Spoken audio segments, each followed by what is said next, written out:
별들 사이 고요한 어둠 속에서 존재해서는 안 될 무언가가 우주로 금속을 흘려내고 있다.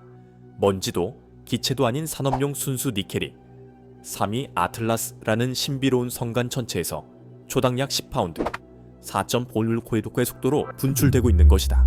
과학자들은 처음에 이를 혜성이나 다른 항성계에서 날아온 우주 얼음 덩어리로 추정했다. 그러나 그들이 발견한 것은 천체 물리학의 법칙에 도전하는 수준을 넘어 아예 그 법칙 자체를 산산조각 내 버렸다. 이런 형태의 금속은 자연적으로 존재할 수 없기 때문이다. 기술이 개입되지 않는 한 말이다. 더욱 귀한 것은 이 천체가 태양계를 가로지르는 궤적이 우연이라고 보기엔 지나치게 정교하다는 점이다. 이제 천문학계는 오싹한 가능성과 마주하고 있다. 이 천체는 자연의 메시지가 아닐 수도 있다는 것, 다른 존재들의 메시지일지도 모른다는 가능성이다. 이 이야기는 다른 우주 전설들과 마찬가지로 희미한 빛 한 점에서 시작되었다. 2025년 7월 1일 칠레의 망원경 배열이 밤하늘을 시속 약 13만 마일로 질주하는 기이한 빛을 포착했다. 처음엔 그저 평범한 성간 방문자로 보였다. 인류가 관측한 세 번째 사례 오umuamua 보리소프 해성에 이어서. 하지만 3위 아틀라스가 접근하면서 이상한 일들이 속속들이 일어났다. 초대형 망원경으로 천문학자들이 그 해성의 코마 스펙트럼을 분석했을 때 그들은 익숙한 성분, 빛이니 수증기, 먼지, 아마도 약간의 암석 조각이나 얼음을 기대했다. 하지만 그들이 발견한 것은 니켈이었다. 엄청난 양의 니켈, 그것도 순수한 니켈이었으며 평소 함께 발견되는 철은 전혀 없었다. 바로 여기에 문제가 있었다. 우주에서 니켈과 철은 거의 항상 함께 발견된다. 그들은 죽어가는 별의 핵심부에서 함께 만들어지며 같은 별의 폭발로 탄생한다. 하지만 3위 아틀라스는 철없이 니켈만을 분출하고 있었다. 알려진 자연현상으로는 이를 설명할 수 없었다. 한 하버드 천체 물리학자의 말에 따르면 이 정도의 금속 분리는 지구의 산업 환경, 기계와 에너지가 금속을 분리하는 곳에서만 볼 수 있는 현상이라고 한다. 그렇다면 자연적으로 형성된 천체가 왜 가공된 금속을 지니고 있을까? 금속 지문의 기함을 제쳐두더라도 그 궤적 역시 온통 의심스러운 점들로 가득하다. 일반적으로 성간 천체는 중력에 이끌려 넓고 다소 혼란스러운 홀을 그리며 진입하는데 이처럼 정교하게 배열되지는 않는다. 3위 아틀라스는 마치 자로 그은 듯 금성을 스쳐 지나고 화성을 지나 목성에 이르기까지 편대 비행을 방불케 하는 정밀한 행성 근접 통과를 보여주었다. 하버드 연구진이 계산한 이 같은 우연의 조합 확률은 고작 0.005%에 불과했다. 번개에 2번 연속 맞을 확률보다도 낮은 수치다. 마치 무슨 임무를 수행하고 있는 듯했다. 더욱이 이 물체는 역행 궤도를 따라 행성들과 반대 방향으로 움직였으며 궤도면은 황도면에 대해 고작 가스보득 정도만 기울어져 있었다. 달리 말하면 만약 여러 행성을 연속 관측할 탐사선을 설계한다면 바로 이런 경로를 선택했을 것이다. 이후 태양에 접근할 때는 정확히 태양 뒤로 숨어 지구에서 가장 활발한 활동을 관측할 수 없게 만들었다.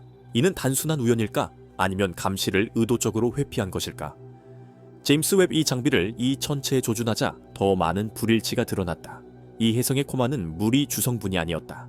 알려진 해성의 99%가 이런 구성이다. 오히려 이산화탄소가 주를 이루었는데 CO2 대 H2O 비율이 8:1에 달했다. 일반적인 값은 약 0.04에 불과하다. 이는 이게 이제의 레시피였고 다른 방식으로 조립된 천체였다. 그 화학적 지문은 태양계 내 샘플과 전혀 어울리지 않았다. 여기에 순수한 니켈까지 발견되자 이 물체는 더 이상 자연적 파편이 아니라 공학적 산물로 보였다. 이 생각이 들불처럼 번졌다. 3위 아틀라스는 혹시 표류병 메시지가 아닐까? 오랫동안 길을 잃고 성간을 떠돌던 탐사선이 희귀한 원소 조합을 보편적 화학 언어로 삼아 마주친 이들에게 우리는 왔다고 전하는 것일 수도 있다. 아니면 메시지가 아니라 시험일지도 모른다. 던져진 문제의 씨앗, 이것을 발견할 만큼 똑똑한 문명이 있는지 보려는 이제 우리가 발견해냈다. 우주가 우리 품에 수수께끼를 안겨준 건 이번이 처음이 아니다. 2017년 시가 모양의 오umuamu는 자연천체라면 절대 하지 않을 행동을 했다. 눈에 띄는 제트나 꼬리 없이도 가속하며 사라진 것이다. 하버드대의 아비 로브는 이를 빛, 도치, 별빛에 의해 추진되는 외계 탐사체일 수 있다고 주장했다. 당시 이 가설은 극심한 비판을 받았지만 지금은 다르다. 3위 아틀라스에서 우리는 패턴을 발견했다. 2개의 성간 방문자, 모두 기이한 화학적 특성과 설명하기 힘든 운동 방식, 마치 의도라도 있는 듯한 움직임을 보였다. 통계학을 믿는다면 이건 우연이 아니라 설계다. 3위, 아틀라스는 단순히 오무아무아를 따라가는 것 이상일 수 있다. 더 큰 책의 일부일지도 모른다. 하나의 탐사선, 그리고 또 다른 탐사선, 스캔하고 순찰하거나 더 나쁜 경우에는 카운트다운을 하는, 내태양계에 접근하면서 나사의 딥스페이스 네트워크, 먼 우주선과 통신하는 대형 안테나 배열에서 혼선이 발생하기 시작했다. 보이저와 뉴 호라이즌스 같은 임무에서 오는 신호들이 이상한 리듬의 노이즈 폭발에 잠식당한 것이다. 엔지니어들은 처음에는 태양 활동을 원인으로 의심했지만 간섭의 리듬이 3위 아틀라스의 이온화 꼬리에서 발생하는 주파수와 일치한다는 사실을 발견했다. 이론상 그 정도 세기로는 지구까지 도달할 수 없는 주파수였다. 문제는 그것이 보내는 것이 아니라 우리 시스템이 반응하는 방식에 있었다. 명령받지 않은 릴레이 전화환, 설명할 수 없는 체크섬 오류, 딥러닝 알고리즘이 수신 데이터를 노이즈가 아닌 구조화된 정보로 분류하는 현상들이 발생했다. 거의 동시에 웹의 심층 스펙트럼 팀이 폭탄 선언을 했다. 그 니켈 꼬리의 스펙트럼 선에서 반복되는 구조가 발견됐다는 것, 마치 디지털 지문처럼 말이다. 니켈 자체도 이상했지만 더 기묘한 것은 그것이 여기된 방식이었다. 입자가 냉각되며 흩어질 때 편광 정렬 상태를 유지했던 것. 먼지라기보다는 오히려 데이터 패킷처럼 행동했다. 막스 플랑크 연구소의 미하일 나바로 박사는 이를 원시적 방송에 비유했다. 코드를 아원자 수준의 정렬 속에 새겨 넣은 것이라고. 이 정렬의 리듬은 61초마다 반복됐다. 지구가 1도 회전하는 데 걸리는 시간과 같다. 이건 단순한 우연일까? 아니면 의도적인 동기화 시도였을까? 곧 돌파구가 열렸다. 이 정렬은 이진법 갱수월 1 전후환과 일치했는데 니켈 입자가 편광을 굴절시키는 방식으로 기록된 것이다. 달리 말해 삶이 아틀라는 단순히 빛을 내는 게 아니라 전신을 치고 있었으며 그것도 끊임없이 계속되고 있었다. 일주일 후 하와이 마우나케아 천문대는 더 희미한 신호를 포착했다. 삶이 아틀라스와 거의 동일한 궤도를 따라 그 뒤를 바짝 쫓는 빠르게 움직이는 또 다른 물체가 있었다. 더 작고 더 어둡고 더 차가웠지만 그 스펙트럼 지문은 아틀라스의 꼬리 부분 일부와 일치했다. 마치 내던져졌거나 의도적으로 남겨진 것처럼 탐사정의 탐사정, 중계기, 무인기, 이 물체는 어떤 능동적 호출에도 응답하지 않았지만 그 존재 자체가 냉정한 의혹을 확증시켰다. 3위 아틀라스는 혼자가 아니었다. 더 나쁜 소식은 이 두 번째 물체가 비행 중 급정거하며 표류하기 시작했고 자세를 고정해 지구를 향했다는 점이다. 이 물체가 발신하는 신호는 저주파에 집요했다. 초엽대역 속삭임 같은 이 신호에서 유일하게 반복되는 요소는 펄사 지문으로 해독된 지구 좌표였다. 바로 우리가 외부로 방송하는 지구 위치 표시 방식 그대로였다.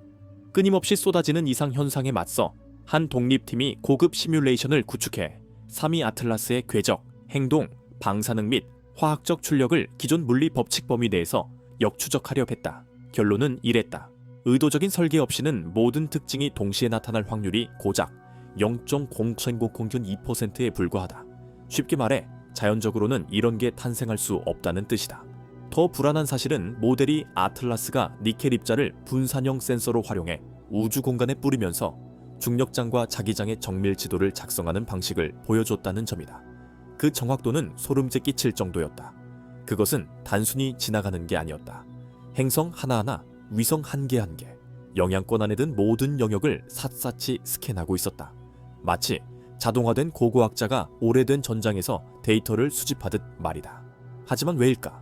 호기심 때문일까? 생명을 찾기 위해서일까? 아니면 창조주가 이미 품고 있던 의심을 확인하려는 걸까? 이 사건에서 가장 소름 끼치는 부분은 아마도 말한 내용이 아니라 말하지 않은 것일 것이다. 보통 가장 먼저 입장을 밝히는 세티 연구소가 3위 아틀라스의 구조화된 복사에 대해 질문받았을 때 내놓은 대답은 단 한마디 데이터를 검토 중입니다였다. 그 후로는 무정의 잡음 같은 침묵만 이어졌다. 보고서도 논문도 인터뷰도 없었다. 내부에서는 귓속말이 흘러나오기 시작했는데 몇 주 전 포착된 어떤 반향 패턴이 국가 안보를 이유로 묵살당했다는 것이다.